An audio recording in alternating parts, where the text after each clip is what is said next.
US made ATACMS missile അമേരിക്ക ഉക്രൈന് നൽകിയിരുന്നു. എന്നാൽ ഈ മിസൈലിന്റെ എക്സ്റ്റൻഡഡ് റേഞ്ച് എന്നത് 300 കിലോമീറ്റർ വരെ ഉണ്ടായിരുന്നു. പക്ഷെ പെട്ടെന്ന് ബൈഡൻ തിരഞ്ഞെടുപ്പിൽ പരാജയപ്പെട്ടു.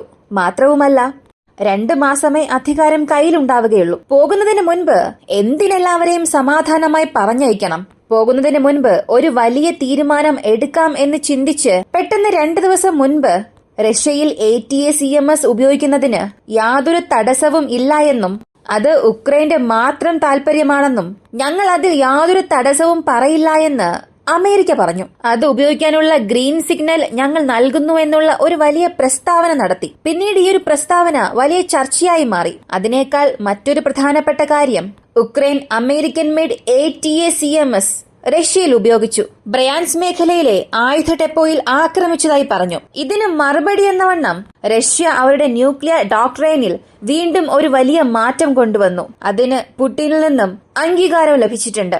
ഇത് ഏത് തരത്തിലുള്ള പ്രശ്നം സൃഷ്ടിക്കുമെന്നതാണ് ഈ ഒരു വീഡിയോയിലൂടെ നമ്മൾ വിശദമായി അറിയാൻ പോകുന്നത്.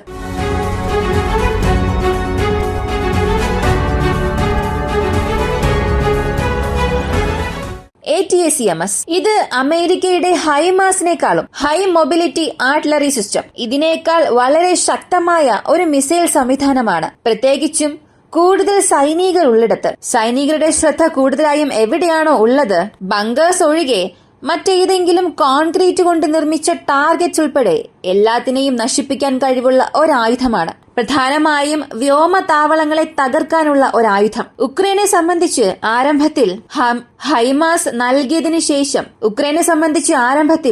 ഹൈമാസിന് ശേഷം അവർക്ക് ലഭിച്ച ശക്തമായ ഒരായുധം അത് ATACMS ആണ്. എന്നാൽ അമേരിക്ക ഈ ആയുധം നൽകുകയും ചില നിയന്ത്രണങ്ങൾ കൂടെ അവർക്ക് നൽകുകയും ചെയ്തു. എന്നാൽ അമേരിക്ക ഈ ആയുധങ്ങൾ നൽകുന്നതോടൊപ്പം ചില നിയന്ത്രണങ്ങളും നൽകി. റഷ്യയുടെ യഥാർത്ഥ പ്രദേശത്ത്, അതായത് റഷ്യ ഉക്രൈൻ അതിർത്തി 2022 മുൻപ് എങ്ങനെയായിരുന്നോ അവിടമൊഴികെ മറ്റ് സ്ഥലങ്ങളിൽ ആക്രമിക്കാൻ പാടില്ല. ക്രീമിയയിൽ ആക്രമിക്കാം, റഷ്യ ഒക്കുപ്പൈ ചെയ്തു വച്ചിരിക്കുന്ന പ്രദേശങ്ങളെ ആക്രമിക്കാം, ഇങ്ങനെ ഒരു അനുവാദം മാത്രം നൽകി. എന്നാൽ ഉക്രൈന് ഇത് മതിയാകില്ലായിരുന്നു. കാരണം അതിർത്തിയുടെ മറുവശത്ത് നിന്ന് റഷ്യയുടെ വിമാനങ്ങൾ ഉക്രൈനെ ദിവസവും ആക്രമിക്കുന്നുണ്ടായിരുന്നു.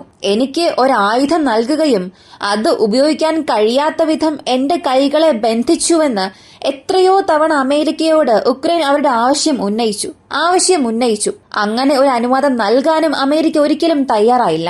എന്നാൽ ഈ സ്ഥിതിഗതികളെല്ലാം മാറിമറിഞ്ഞു. അടുത്തിടെ അമേരിക്കൻ പ്രസിഡന്റ് ഇലക്ഷൻ അവസാനിച്ചു. പ്രസിഡന്റ് തിരഞ്ഞെടുപ്പിൽ മത്സരിച്ച പ്രധാനപ്പെട്ട 2 വ്യക്തികളെ നമുക്കറിയാം. ഒരു വശത്ത് അംഗപാർട്ടിയായ ബൈഡൻ ഭരണകൂടം, മറുവശത്ത് മുൻ പ്രസിഡന്റായിരുന്ന ഡൊണാൾഡ് ട്രംപിന്റെ പാർട്ടി. ഇതിൽ ട്രംപിന്റെ നിലപാട് എന്താണെന്ന് വ്യക്തമായി തന്നെ മനസ്സിലാക്കി തന്നിരുന്നു. ഉക്രൈനെ ഞങ്ങൾ സഹായിക്കില്ല, എനിക്ക് റഷ്യ ഉക്രൈൻ യുദ്ധം അവസാനിപ്പിക്കാൻ സാധിക്കും. അമേരിക്കയുടെ പല ബില്യൺ US ഡോളർ ഉക്രൈനിൽ ഉപയോഗിച്ചുകൊണ്ടിരിക്കുകയാണ്, അതും അനാവശ്യമായി ഉപയോഗിക്കുകയാണ്. അങ്ങനെ ഉക്രൈനെ സഹായിക്കാതിരിക്കാൻ മുൻ വ്യവസ്ഥയോടുകൂടി പ്രവർത്തിച്ച ഒരു വ്യക്തിയാണ് ട്രംപ്. അദ്ദേഹം ജയിച്ചു. ഇനി ബൈഡൻ അഡ്മിനിസ്ട്രേഷൻ ഓഫീസിൽ നിന്നും പുറത്തേക്ക് പോകേണ്ടതുണ്ട്. ജനുവരി മാസം വരെയാണ് അതിനുള്ള സമയം. ഇതിനിടയിൽ ഇങ്ങനെ പോകുന്നതിന് മുൻപ് എന്തെങ്കിലുമൊക്കെ ചെയ്യണം. ഓഫീസിൽ നിന്നും എന്തായാലും ഇറങ്ങുകയാണ്. സാധാരണ ഒരു വ്യക്തി തന്റെ അധികാരം ഉപേക്ഷിച്ച് പുറത്തേക്ക് പോകുമ്പോൾ അദ്ദേഹത്തിന്റെ പേര് സംരക്ഷിക്കാനായി, അല്ലെങ്കിൽ വരും ദിവസങ്ങളിൽ അവരെക്കുറിച്ച് വലിയ രീതിയിൽ സംസാരിക്കണം എന്നതിനു വേണ്ടി എന്തെങ്കിലും ഒരു വലിയ കാര്യം അവിടെ ചെയ്യാനായി ശ്രമിക്കും. അതാണ് ഇപ്പൊ ബൈഡനും ചെയ്യാൻ തുടങ്ങിയത്. അദ്ദേഹം നൽകിയ ഒരു പ്രഖ്യാപനം നിങ്ങളെല്ലാവരും അതിനെക്കുറിച്ച് അറിഞ്ഞിട്ടുണ്ടാകും. ദീർഘദൂര മിസൈൽ ആക്രമണം. ATACMS ഉപയോഗിച്ച് റഷ്യയെ ഉക്രൈൻ ആക്രമിക്കാം. കേഴ്സ്ക് മേഖലയെ പ്രതിരോധിക്കാൻ റഷ്യൻ ടെറിട്ടറിക്കുള്ളിൽ ഈ ആയുധങ്ങളെ ഉപയോഗിക്കാമെന്ന് പ്രധാനപ്പെട്ട ഒരു അനുവാദം ഉക്രൈന് നൽകി. ഇതിനു മുൻപ് തന്നെ ഹൈമാസ് ഉപയോഗിച്ചിട്ടുണ്ടായിരുന്നു. എന്നാൽ അത് അമേരിക്ക അംഗീകരിച്ചില്ല. ഉക്രൈൻ അധികൃതരും അത് അംഗീകരിച്ചില്ല. താഴെ വീണ മിസൈൽസിന്റെ സ്പെയർ പാർട്സ് വെച്ചാണ് റഷ്യ തന്നെ അത് സ്ഥിരീകരിച്ചത്. ഇങ്ങനെ ഒരായുധം അകത്തേക്ക് വീണ് പൊട്ടിത്തെറിച്ചു എന്ന്. ഇപ്പോ അമേരിക്കയിൽ നിന്നും ഇങ്ങനെ ഒരു അറിയിപ്പ് വന്നപ്പോൾ റഷ്യ പറഞ്ഞത്, നിങ്ങൾ ഇങ്ങനെ ആയുധങ്ങൾ നൽകിയാൽ ഇത് വലിയ ഒരു എസ്കലേഷനായി മാറും. പക്ഷെ ഇവിടെ ശ്രദ്ധിക്കേണ്ടത്, റഷ്യയോട് പലർക്കും ഒരു അമർഷമുണ്ട്, പുടിനോടും ചിലർക്ക് ദേഷ്യമുണ്ട്. കാരണം മുന്നറിയിപ്പുകൾ 1 തവണ 2 തവണ നൽകാം. എന്നാൽ അതിലും കൂടുതൽ എപ്പോഴും മുന്നറിയിപ്പ് നൽകിക്കൊണ്ടിരിക്കുകയാണെങ്കിൽ അതൊരു സാധാരണ കാര്യമായി മാറും. സത്യത്തിൽ നമ്മൾ നൽകുന്ന ആ ഒരു മുന്നറിയിപ്പ് അല്ലെങ്കിൽ മുന്നറിയിപ്പ് നൽകുന്ന രീതി ഗൗരവമായി തോന്നിയാലും അത് ആവർത്തിക്കുന്നതിനനുസരിച്ച് അതിന് യാതൊരു വിലയുമില്ലാതാകും. അത് തന്നെയാണ് റഷ്യയിലും ഇപ്പോൾ സംഭവിക്കുന്നത്. ഇവർ മുന്നറിയിപ്പ് നൽകുന്നതല്ലാതെ ഇവരുടെ ഭാഗത്തുനിന്ന് മറ്റൊന്നും ഉണ്ടാകുന്നില്ല. ഇങ്ങനെയാണ് പലരും സംസാരിക്കുന്നത്. ഇപ്പോ അമേരിക്കയുടെ പക്കൽ നിന്നും ഇങ്ങനൊരു അംഗീകാരം വന്നതിന് ശേഷം ആദ്യമായി ബ്രയാൻസ് റീജിയണിലുള്ള കറാച്ചി മേഖലയിൽ ATACMS ഒരു വലിയ ആഘാതം സൃഷ്ടിച്ചു. ഇതിൽ 2 തരത്തിലുള്ള അഭിപ്രായങ്ങളാണ് പുറത്തു വന്നത്. ഉക്രൈൻ ഇത് ഔദ്യോഗികമായി സ്ഥിരീകരിച്ചില്ല. ഞങ്ങൾ ആക്രമിച്ചു, പക്ഷേ ATACMS ഉപയോഗിച്ചു എന്ന് പറഞ്ഞില്ല. പക്ഷേ റഷ്യയുടെ ക്രെംലിന്റെ വക്താവ് ഒരു കാര്യം പറഞ്ഞു, ATACMS ആണ് ഉപയോഗിച്ചത് എന്ന്. അതിന്റെ മിസൈൽ സ്പെയർ പാർട്സ് ഞങ്ങൾക്ക് ലഭിച്ചിട്ടുണ്ട്. അതിനെ ഒരു വലിയ തെളിവായി കാണിക്കുകയും ചെയ്തു. ഇതിൽ ഉക്രൈന്റെ പ്രസ്താവന, അവരുടെ മാധ്യമങ്ങൾ പറഞ്ഞത് 8 ATACMS അകത്തേക്ക് ഫയർ ചെയ്തു. അങ്ങനെ ഫയർ ചെയ്തതിൽ 8ഉം വലിയൊരു ആഘാതം സൃഷ്ടിച്ചു. വലിയൊരു വെപ്പൺസ് ഗോഡൌൺ, റഷ്യയുടെ ഒരു ആയുധപ്പുരയെ ആക്രമിച്ചുവെന്ന് അവരുടെ പ്രസ്താവന നടത്തി. ഇത് മുഴുവനും വൈറലാകാൻ തുടങ്ങി. എന്നാൽ മറുവശത്ത് അമേരിക്കയുടെ ഉദ്യോഗസ്ഥർ പറഞ്ഞതായി NBC ന്യൂസ് അല്ലെങ്കിൽ CNN പറഞ്ഞത് 6 മിസൈലുകൾ പോയി. 6 അമേരിക്കൻ മെയ്ഡ് ATACMS റഷ്യൻ പൊസിഷൻസിനെ നോക്കി ബ്രയാൻസ് റീജിയണിൽ ഫയർ ചെയ്തു. ഇങ്ങനെ പോയതിൽ 4 മിസൈൽസ് മികച്ച ഒരു ആഘാതം ചെലുത്തി. 2 മിസൈൽസിനെ റഷ്യയുടെ വ്യോമ പ്രതിരോധ സംവിധാനങ്ങൾ ഇന്റർസെപ്റ്റ് ചെയ്യുകയും നിർവീര്യമാക്കുകയും ചെയ്തുവെന്ന് അവരുടെ പ്രസ്താവനയിൽ പറഞ്ഞു. എന്നാൽ ഈ 2 പ്രസ്താവനയും പരസ്പരം യോജിക്കുന്നേയില്ല. ഇവിടെയുള്ള പൊരുത്തക്കേട് നമുക്ക് വ്യക്തമായി തന്നെ അറിയാൻ കഴിയുന്നുണ്ട്. കഴിഞ്ഞ 2 ദിവസമായി ഇതൊരു വലിയ പ്രശ്നമായി മാറിയിരിക്കുകയാണ്. റഷ്യൻ മണ്ണിൽ ഹൈമാസ് ഉപയോഗിച്ച് ആക്രമിച്ചപ്പോൾ പോലും റഷ്യ അത് വലിയ കാര്യമായി എടുത്തില്ല.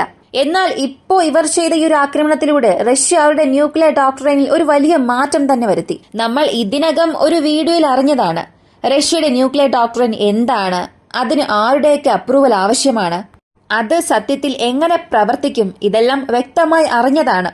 അതിൽ ഒരു കാര്യം പറഞ്ഞിരുന്നു, റഷ്യയുടെ ന്യൂക്ലിയർ ഡോക്ട്രൈനെ സംബന്ധിച്ച് ആണവായുധം ഉപയോഗിക്കാനുള്ള ശ്രമങ്ങൾ നടത്തിയാൽ ഉടൻ തന്നെ റഷ്യ അവരുടെ പ്രതികരണം നൽകണം എന്ന്. പിന്നീട് വരുത്തിയൊരു മാറ്റം, കൺവെൻഷണൽ വെപ്പൺ ഉപയോഗിച്ചാലും റഷ്യയുടെ നിലനിൽപ്പിന് എന്തെങ്കിലും പ്രശ്നം സംഭവിച്ചാൽ അല്ലെങ്കിൽ അവരുടെ സുരക്ഷയ്ക്ക് എന്തെങ്കിലും പ്രശ്നം വന്നാൽ ആ സമയത്തും ന്യൂക്ലിയർ വാർഹെഡ്സ് ഉപയോഗിക്കാം എന്ന് പറഞ്ഞു. ഇത് 2020 ന്യൂക്ലിയർ ഡോക്ട്രൈനിൽ വരുത്തിയ മാറ്റമായിരുന്നു.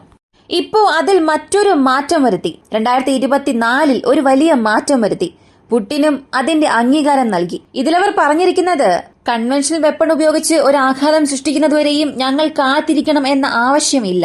റഷ്യയുടെ സിറ്റിസൺസിന് പ്രശ്നം വരികയാണെങ്കിൽ, ഏതെങ്കിലും ഒരു സ്ഥലത്ത് മാസ് സിവിലിയൻ കാഷ്വാലിറ്റി സംഭവിച്ചാൽ, അതും കൺവെൻഷണൽ വാർഹെഡ് ഉപയോഗിച്ച് അങ്ങനെ സംഭവിക്കുകയാണെങ്കിൽ റഷ്യ ന്യൂക്ലിയർ അറ്റാക്ക് നടത്തും എന്ന് ഇപ്പോ ഒരു വലിയ മാറ്റം നടത്തിയിട്ടുണ്ട്. 2020 ഡോക്ട്രൈനിൽ 2-3 പ്രദേശങ്ങളിൽ അങ്ങനെ സംഭവിക്കുകയാണെങ്കിൽ ന്യൂക്ലിയർ റെസ്പോൺസ് ഉണ്ടാകുമെന്നുള്ള മാറ്റം വരുത്തി. എന്നാൽ ഇപ്പോ അത് ഒരു പ്രദേശമാക്കി മാറ്റി. എന്നാൽ ഇവിടെ വെറും സംസാരം മാത്രം വെച്ചുകൊണ്ട് യാതൊരു പ്രയോജനവും ഇല്ല. ഇവിടെ ആരും ഒരു ന്യൂക്ലിയർ യുദ്ധം വരണമെന്ന് ആഗ്രഹിക്കുന്നേയില്ല. പക്ഷേ റഷ്യയ്ക്ക് നേരെ എല്ലാവരും നടത്തുന്ന ഒരു കുറ്റാരോപണം, US മെയ്ഡ് മിസൈൽസ് വരെ നിങ്ങളുടെ പ്രദേശത്തേക്ക് അവർ തൊടുത്തുവിട്ടിട്ടുണ്ട്.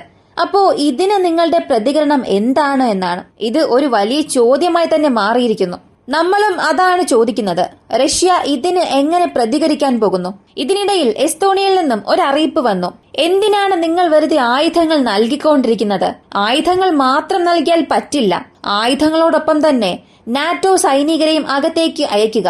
നാറ്റോ സൈനികരെയും സപ്പോർട്ടായി ഉക്രൈൻ നൽകിയാൽ മാത്രമേ നമുക്ക് ഈ യുദ്ധത്തിൽ ജയിക്കാൻ കഴിയൂ എന്ന് ഒരറിയിപ്പായി തന്നെ നൽകി. അപ്പോ എസ്തോണി ഇത്രത്തോളം സംസാരിക്കുന്നു. നാറ്റോയിലെ ഒരു പ്രധാന രാജ്യമാണ് അവർ. അവരുടെ പക്കൽ ഉക്രൈന് സപ്പോർട്ട് കൊടുക്കുന്നത് പോലുള്ള മിലിറ്ററി പേഴ്സൺസ് ഉണ്ടോ എന്ന് നോക്കിയാൽ അതിൽ വളരെ തമാശ നിറഞ്ഞൊരു കാര്യം, എസ്തോണിയയുടെ പക്കലുള്ളത് മൊത്തം 44,000 മിലിറ്ററി ജോബ്സ് ആണ്. എന്നാൽ അതിലും സജീവ സേന അംഗങ്ങൾ വെറും 7,000 പേർ മാത്രമാണ്. ഈ 7,000 പേരെ മാത്രം വെച്ചുകൊണ്ട് എത്ര വലിയ ഒരു സംഘടനയാണ് യുദ്ധത്തിനുള്ളിലേക്ക് വലിച്ചിടാൻ ശ്രമിക്കുന്നത്? ഇതാണ് ജിയോ പൊളിറ്റിക്സ്, ഇതാണ് നാറ്റോ. ഇങ്ങനെയാണ് ഇപ്പോൾ യുദ്ധവും നടന്നുകൊണ്ടിരിക്കുന്നത്. പക്ഷെ നമുക്കിവിടെ വരുന്ന വലിയൊരു ചോദ്യം, ഉക്രൈൻ റഷ്യ ആക്രമിച്ചു അമേരിക്കൻ മെയ്ഡ് വെപ്പൺസ് വെച്ചുകൊണ്ട് തന്നെ, അമേരിക്കൻ മെയ്ഡ് ആയുധങ്ങൾ വെച്ചുകൊണ്ട് തന്നെ. ഇതിന് റഷ്യ എങ്ങനെ പ്രതികരിക്കാൻ പോകുന്നു എന്നുള്ളതാണ് പ്രതീക്ഷിക്കുന്നത്. ഓഫീസ് വിട്ടു പോകുന്നതിന് മുൻപ് ബൈഡൻ അഡ്മിനിസ്ട്രേഷൻ എന്തോ ഒരു വലിയ കാര്യം ചെയ്യാൻ തീരുമാനിക്കുന്നുണ്ട്. അത് അവർക്ക് തന്നെ തിരിച്ചടിയാകാതിരുന്നാൽ നല്ലത്. ഈ ഒരു വീഡിയോയെ കുറിച്ചുള്ള നിങ്ങളുടെ അഭിപ്രായം കമന്റിൽ പറയുക. വീഡിയോ ഇഷ്ടമായാൽ ലൈക്ക് ചെയ്യുക, ഷെയർ ചെയ്യുക. നമ്മുടെ ചാനൽ ആദ്യമായി കാണുന്നവരാണെങ്കിൽ മറക്കാതെ സബ്സ്ക്രൈബ് ചെയ്ത് സപ്പോർട്ട് ചെയ്യുക. മറ്റൊരു വീഡിയോയുമായി വീണ്ടും കാണാം.